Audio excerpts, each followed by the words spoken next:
Assalamualaikum warahmatullahi wabarakatuh. Perkenalkan kami dari kelompok baca lanjutan dari kelas 5A2. Saya Aisyah Triananda Putri. Saya Biokta Santia. Saya Dede Sembarus. Saya Sandra Bimala Lubis. Saya Rasmi Fikri Maulana. Kali ini kami akan mempresentasikan hasil materi report kami, dan ini berikut adalah slide PowerPoint.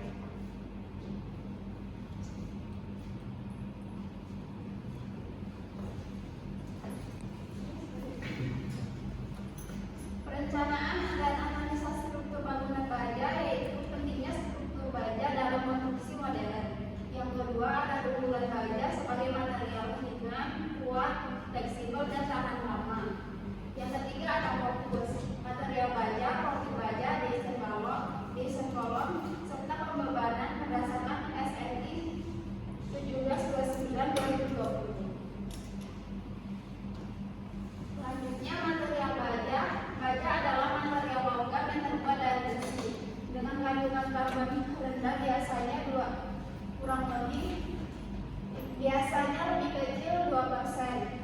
Jenis baja yang pertama, baja karbon rendah, umumnya digunakan untuk struktur baja karena mudah dibentuk dan diproses. Yang kedua, baja karbon sedang dan tinggi, digunakan untuk aplikasi yang memerlukan kekuatan lebih besar. Yang ketiga, baja tahan karat, diperuntukkan bagi aplikasi yang membutuhkan ketahanan terhadap korosi. Sifat-sifat baja yaitu yang pertama, kekuatan tarik tinggi. Yang kedua, daya tahan terhadap beban dinamis dan statis. Yang ketiga, dapat didaur ulang.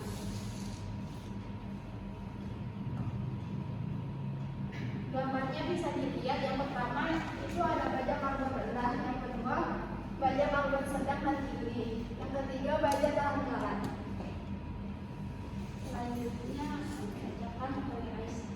Selanjutnya profil baja dan tipe-tipe profil baja. Profil baja adalah bentuk potongan penampang profil baja yang digunakan dalam konstruksi. Profil ini menentukan kapasitas dan fungsi struktur baja.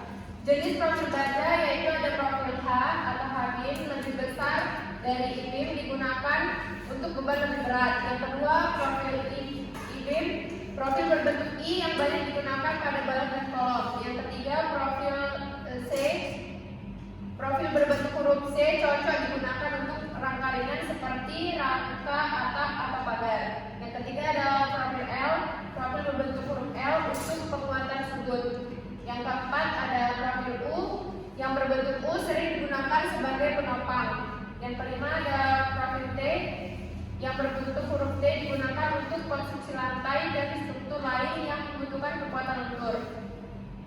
Selanjutnya ada profil hollow section atau rectangular dan circular hollow. Profil berbentuk tabung atau persegi panjang, digunakan untuk kolom dan balok ringan. Yang ketujuh ada profil flat, lembaran baja datar yang digunakan untuk plat lantai atau penutup. Berikut adalah gambar dari profil baja dan tipe-tipe profil baja. Bisa dilihat di slide ini. Selanjutnya akan dibacakan oleh Dandan.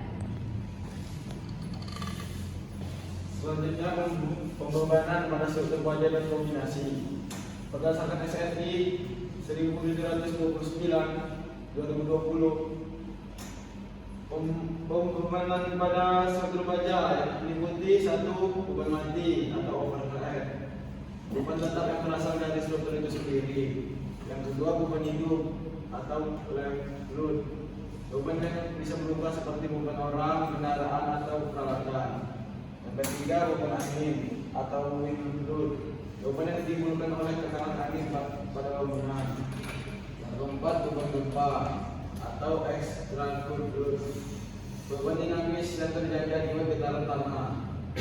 Kombinasi beban menurut SNI 1729/2020.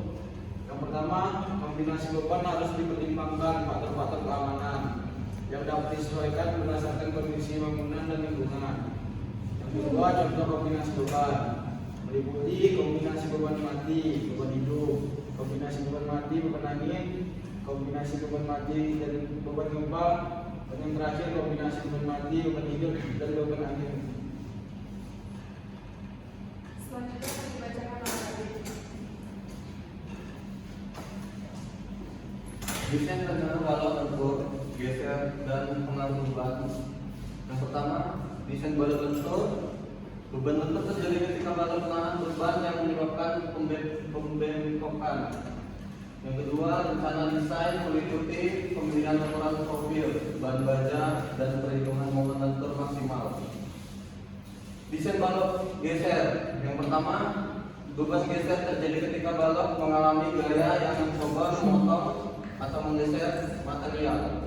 Yang kedua, desain mempertimbangkan kekuatan geser profil baja untuk menahan gaya yang timbul. Pengaruh beban. Yang pertama, beban terpusat atau point load, beban yang diterapkan pada satu titik pada balok. Yang kedua, beban terdistribusi, yaitu beban yang merata sepanjang balok. Yang ketiga, kombinasi beban yang mungkin termasuk beban mati, beban hidup, beban angin, dan gempa.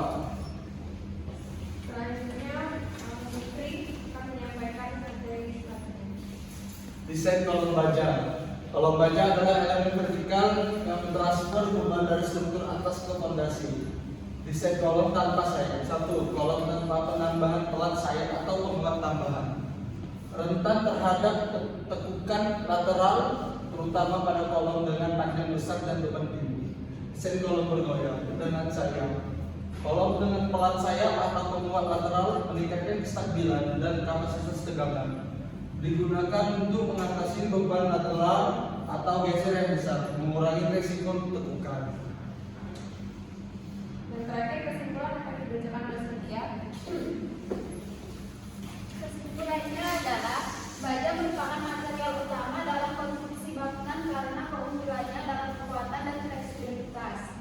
Yang kedua, ada pemilihan profil baja yang tepat sangat penting untuk mendukung desain struktur yang kuat dan aman.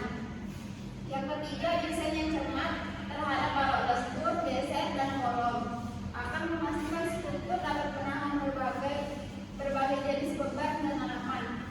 Yang keempat, pembebanan dan kombinasi beban berdasarkan SNI 1729/2020 sangat penting untuk perhitungan yang akurat dan memenuhi standar keamanan.